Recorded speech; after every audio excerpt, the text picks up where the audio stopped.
Councillor Ananya Bandyopadhyay তিনি উদ্যোক্তা, তার বিশেষ উদ্যোগ।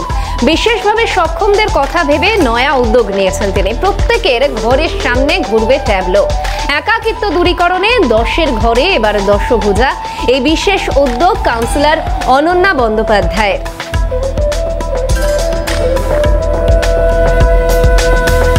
একদিকে কলকাতা থেকে জেলার মণ্ডপে ভিড় এবং অন্যদিকে যারা প্রবীণ নাগরিক রয়েছেন অর্থাৎ তাদের কথা ভেবে তাদেরকে এই পুজোর সাথে জুড়ে দিতে, পুজোর আনন্দ থেকে কোনোভাবেই যাতে তারা বঞ্চিত না হন এবং এই পুজোর প্রত্যেকটা দিনের আনন্দ যাতে তারা উপভোগ করতে পারেন, সেই কারণেই এই 10-এর ঘরে এবার দশভুজা, এই বিশেষ উদ্যোগ কাউন্সিলর অনন্যা বন্দ্যোপাধ্যায়ের। আর এই খবর সংগ্রহে গিয়েছিলেন আমাদের প্রতিনিধি অভিরূপা সাহা। কি প্রতিবেদন দেখুন।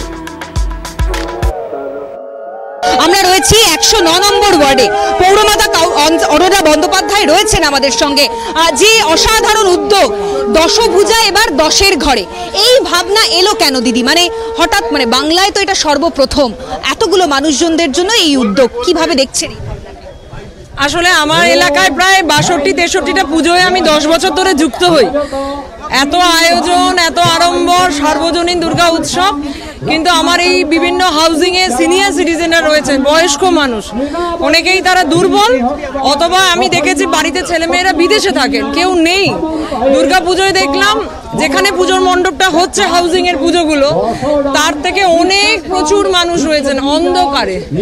তাদের গান বাজনা, পুজোর গান, ঢাকির আওয়াজ, চণ্ডীপাঠ, কিচ্ছু না, আলোর উল্টো দিকে অন্ধকার অভিনেতা।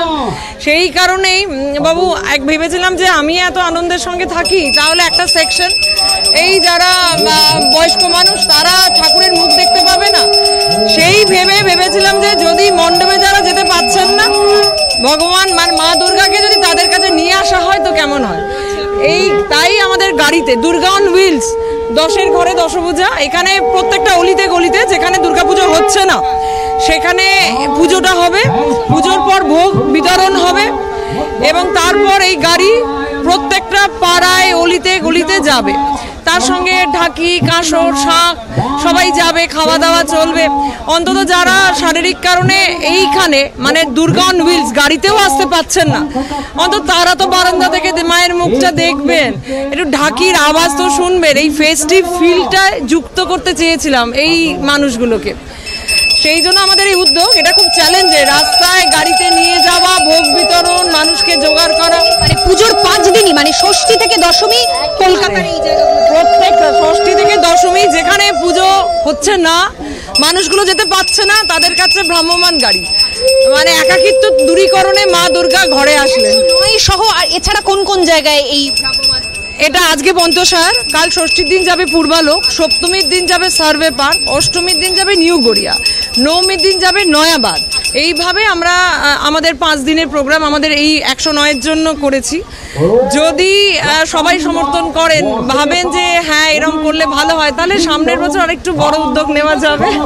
তো পুজোতে বৃষ্টির একটা সম্ভাবনা রয়েছে, অনন্যা বন্দ্যোপাধ্যায় নিজের কি পুজোর প্ল্যান? মানে আজকে পঞ্চমীতে আমরা যাচ্ছি, পুজোটা কিভাবে কাটানো হবে? আমাদের তো এবছর অসুর মহিষাসুরের মতন জলাসুর এসে গেছে এবং এই মেঘ ভাঙা বৃষ্টি 2 দিন বুধ বৃহস্পতি আমাদের নাজেহাল হতে হয়েছিল।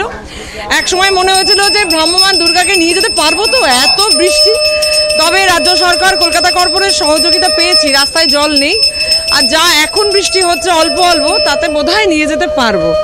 সুতরাং এই বৃষ্টি তো একটা প্রতিবন্ধকতাটা চ্যালেঞ্জ, তবু ওনাদের দিকে তাকিয়ে যে অন্তত ওনারাও এই উৎসবে বৃত্তে থাকুক, সেইখানের এই উদ্যোগ নিয়েছি। দেখা যাক কি হয় আগামী বছর। মানে আপনি যেটা বললেন যে যদি সব ঠিকঠাক থাকে, এটা আরো বৃহৎ অংশে, মানে হ্যাঁ আরেকটু বেশি মানুষের কাছে নিয়ে যেতে পারবো। অর্থাৎ এই ধরনের যে পোটিকো প্যান্ডেল করেছি, এটা তো প্রত্যেকটা অঞ্চলে করতে হচ্ছে আমায়। সুতরাং আরো যদি আরো অলিতে, আরো গলিতে, এখন আপাতত মেন রোড, শাখা প্রশাখা, আর একটু হাউজিং এর ভিতরের দিকে যদি করে দিতে পারি, তাহলে সেইখানেও ওই ঢাক, চণ্ডীপাঠ, অঞ্জলি, সন্ধি পুজো এটা আসতে পারবে, করতে পারবে। অঞ্জলি থেকে মানে দশমীর দুর্গা বরণ সবটাই এবার, হ্যাঁ বোধন থেকে বিসর্জন, এটা প্রথম। এটা মানে মুখ্যমন্ত্রী মমতা বন্দ্যোপাধ্যায় ওনার কান অব্দি নিশ্চয়ই গিয়েছে, উনি কিভাবে দেখছেন? কথা হয়েছে কি আপাতত? অভিরূপা সেইভাবে তো প্ল্যান করিনি এবং সেইভাবে প্রচারও হয়নি। আমার শুধু আমার এলাকায় মানুষজন তাদের খবর দিয়েছি যে আপনারা 10 বছর ধরে আমি আপনাদের প্রতিনিধি, আপনাদের পুজোয় কিছুতেই যুক্ত করতে পারছি না। একটা সময় ভেবেছিলাম যারা কমিটি তাদের বলবো নিয়ে যান, কিন্তু সম্ভব হচ্ছে না। তাই ভাবলাম যে যদি আমি উদ্যোগটা নিই।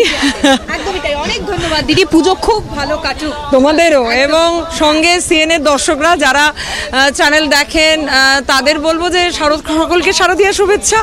সবাই চ্যানেলটার সঙ্গে থাকুন, দেখুন, এই ধরনের খবর ওরা সরাসরি পৌঁছে দেয়। আর বিশেষ করে ক্যামেরার পিছনে জেনে আছেন সে তোমার বড় কাছে। অভিরূপকে দুর্গাপূজার অনেক শুভেচ্ছা।